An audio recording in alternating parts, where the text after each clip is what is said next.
Hi. So today I'm going to talk about threats to Weimar democracy.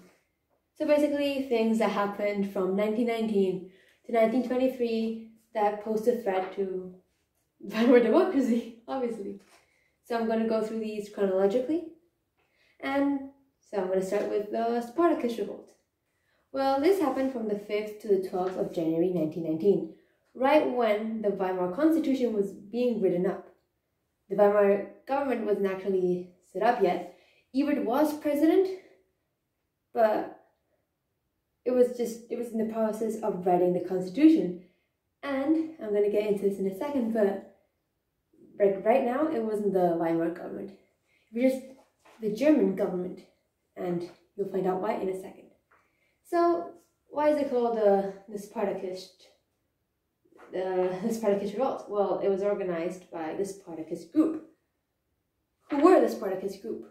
So here you have the political spectrum of Germany in 1919. In the center is the CCP. We're going to ignore the right.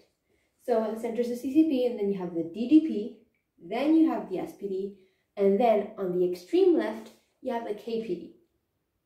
However, inside the KPD, you have normal extreme leftists, extreme leftists, and extreme leftists. And here is where the Spartacus group lies. It's people who are really extreme left wing, and they're actually kind of controlled by Lenin and the Bolshevik Party in Russia. So the two main people who participated in this they were Rosa Luxemburg and Karl Liebknecht. And they were actually encouraged by Lenin's revolution in 1917. So they thought, hey, in Russia they did this after they had overthrown the Tsar. Why don't we do this after they had just overthrown the Kaiser, and we could set up a left-wing government? Yay, communism. That's what they tried. But it was a success. It was really poorly organized, there weren't enough people, and what really happens is that the government runs away and they leave the Freikorps to squash this. The Freikorps were ex-army members. I'm going to get into that in a second. Now, I just mentioned the government runs away. Where does it run away to? They were in Berlin, right? But this was all happening in Berlin. So they have to go somewhere. And where do they go? They go to Weimar. And that's why it's called the Weimar government, Weimar Republic, Weimar Constitution. It was all set up in Weimar. And it was all set up there because of the Spartacist Revolt. Now, the way the Freikorps squashed it down was using extreme violence. There were over 1,000 dead, and the leaders were executed. Karl Liebknecht, he was shot in the head, in the back of the head, when he was supposedly putting his hands up. And then Rosa Luxemburg was shot and then thrown into a river. So the leaders were brutally killed, and other participants were killed too. So it's just, so if you're a Freikorps member and you see all this happening, and the Weimar government is like, you squash this, and you can use extreme violence using tanks, uniforms, weaponry, and then facing absolutely no consequences for brutally killing 100 people, you're gonna be like, hell yeah, I can do whatever I want. So let's just put this aside for now, but keep that in mind. And it just, first of all, it's really scary for Germans because they had literally just gotten out of the war 2 months before, and now they were seeing tanks on the streets again. So obviously Germans would not have been happy. And it also shows the weakness of the Weimar government. They have this government who, at the first sign of danger, just flees to another city. They didn't even stay in Berlin. So it just exposed a bit of weakness. And yeah, that was just news, so I think the people gave them the benefit of the doubt. Now, I mean, yeah, like I said, you might not even say that this was a threat to Weimar democracy because Weimar democracy had not been set up yet. But you get the idea. It was a threat to the Weimar government, even though it was just being set up. So if this had been successful, there would not have been a Weimar government, if that makes sense.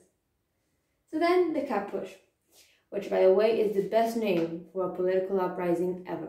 Like Kapp Putsch. I get a kick out of it and no one else does, and I just think it's really funny. It's Kapp Putsch.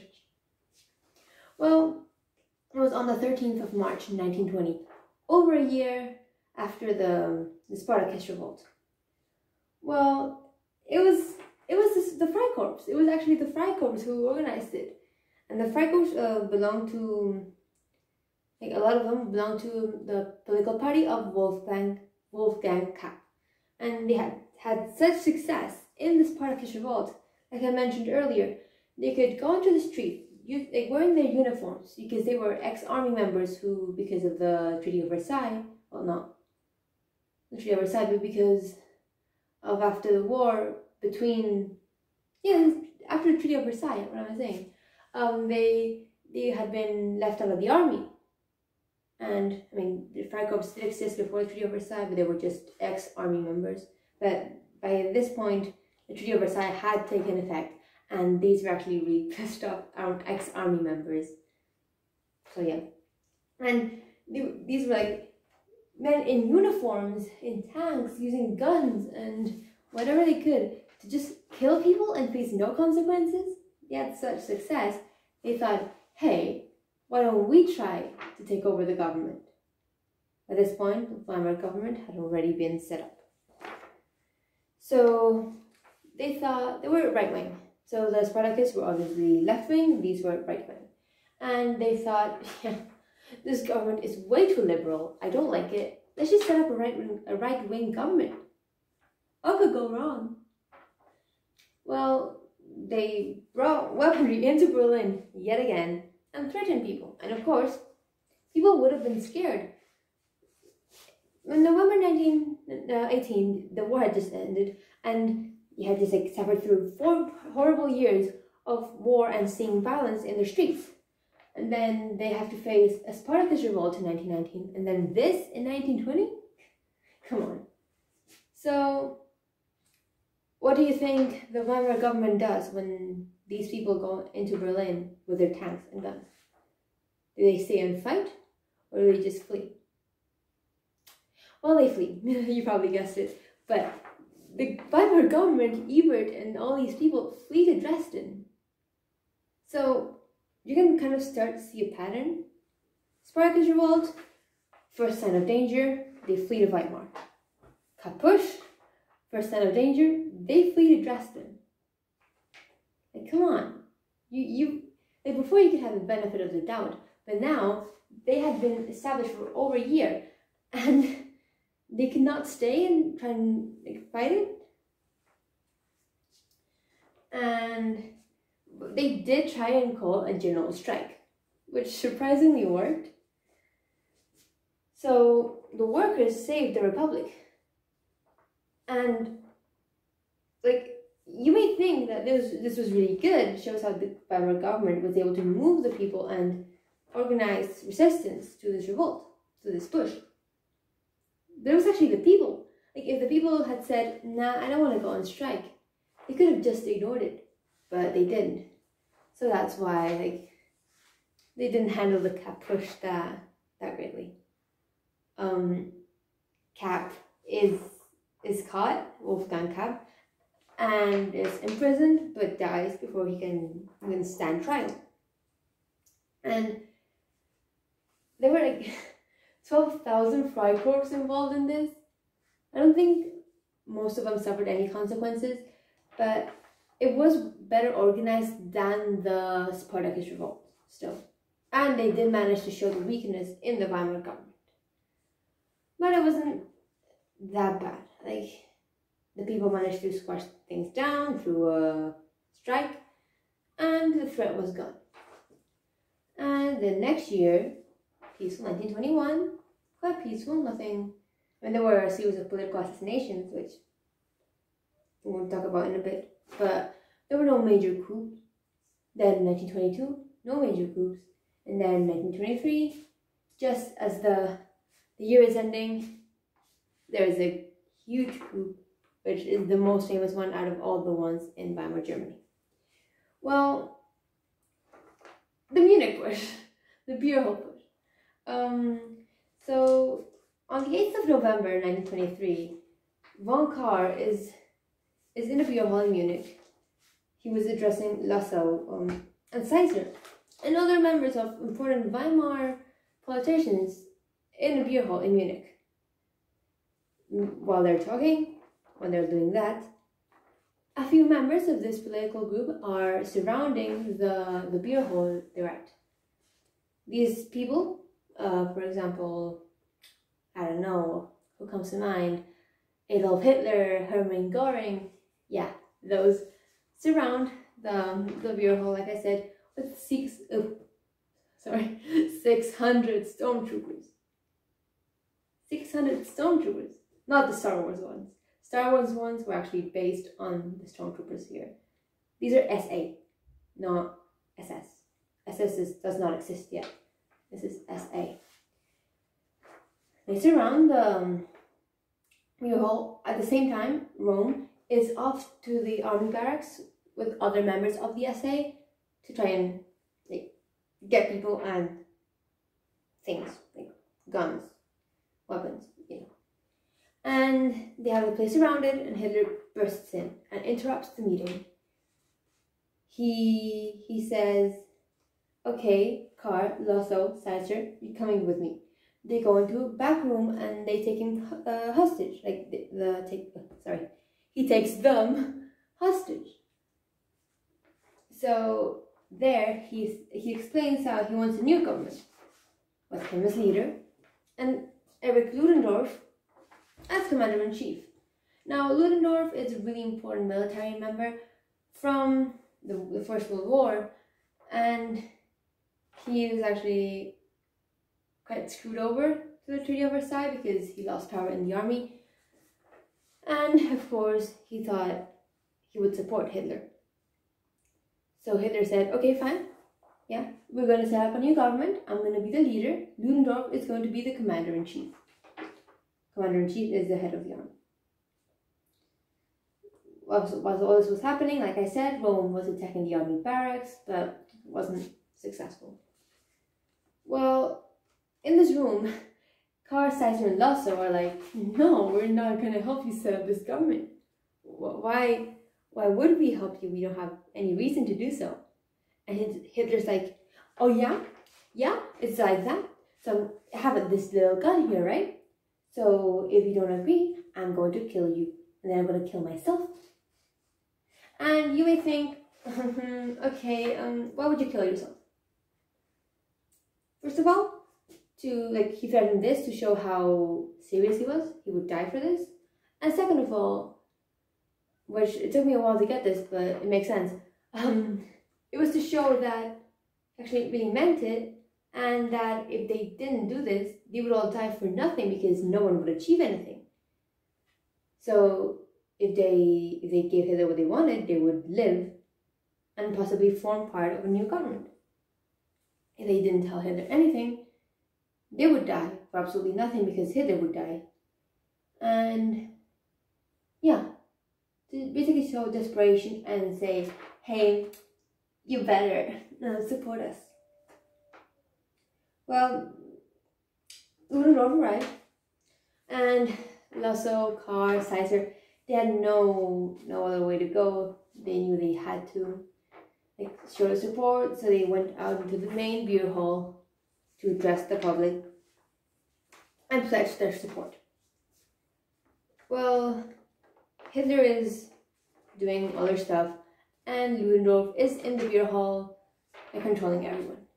Von Kahr, Lassow, and Seisser, these three, go up to him and say, "Hey, we have a family. Can we just go and see our wives and tell them we're okay, make sure they're not stressed or anything? That's it. We just want to go home to our wives and to our families and be with them. That's it, nothing else." And Ludendorff, who's a good guy, says, "Fine, you can go."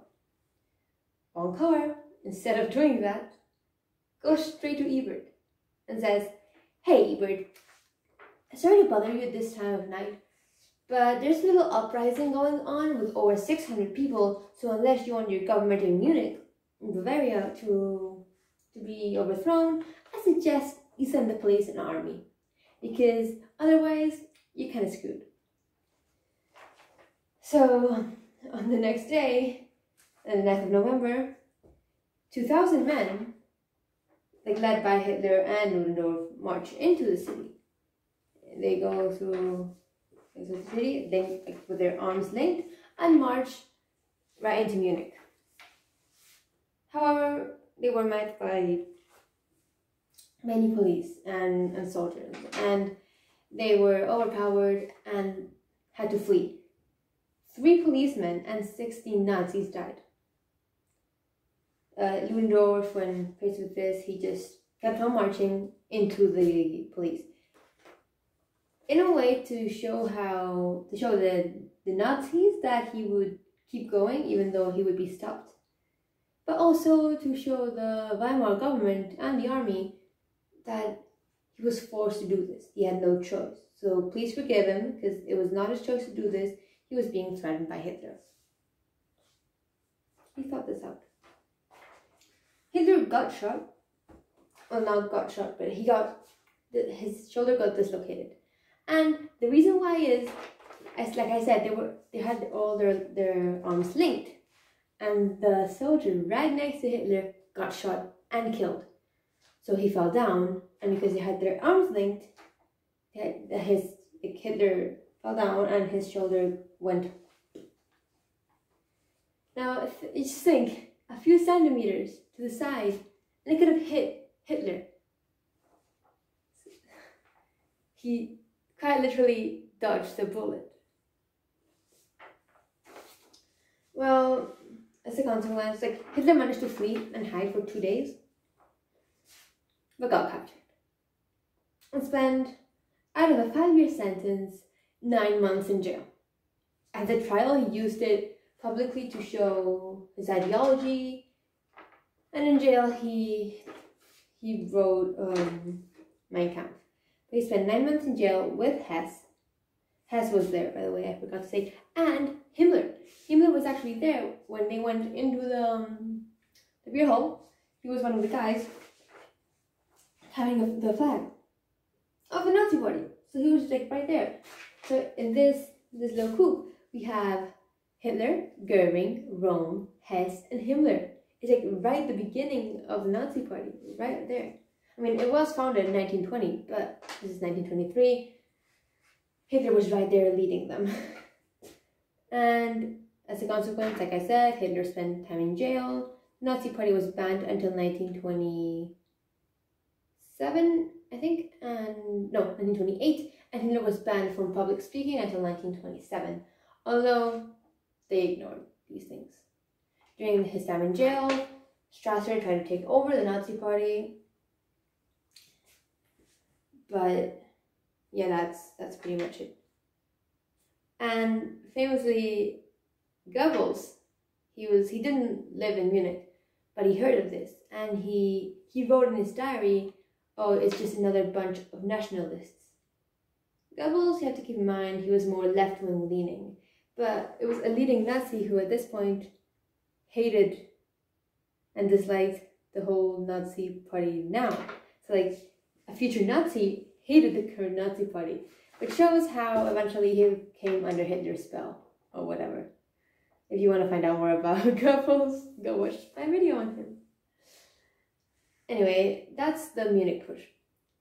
And now, the political assassinations. These happened all throughout the early 1920s, 1919. So, there were 376 total political assassinations. 354 of them were by the far right. So there were 354 left-wing politicians assassinated and 22 right-wing politicians. Just shows far right tends to be more violent. I'm not saying the far left isn't. No. But the government was left-wing. So there were more left-wing politicians. One really famous politician who was assassinated in this period was Walter Rathenau.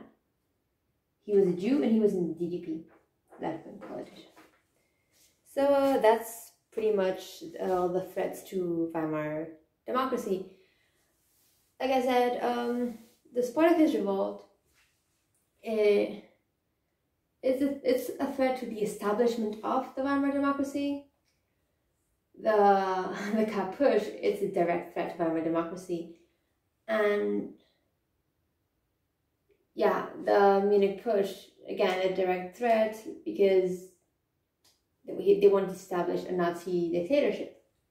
Although, yeah, you may think that they handled the Munich Putsch really well because they managed to send the army, they managed to send the police and stop it. But actually, in the short term, yeah, that's fine. In the long term, no. They failed because Hitler managed to get a platform in the trial, managed to rethink his political ideology, his ideology as to how to get in power. And he had time to think. So now he came back stronger in 1928, and the Nazis, 1928, gained 12 seats in the Reichstag. So yeah, and then the political assassinations were ongoing, and Walter Rathenau got assassinated in 1922. So it just shows how people still hated the Weimar democracy all throughout the 1920s. All that period. Especially the early part, then you have from 1924 to 1928, the Golden Age. But yeah. So that is pretty much it. Thank you for watching.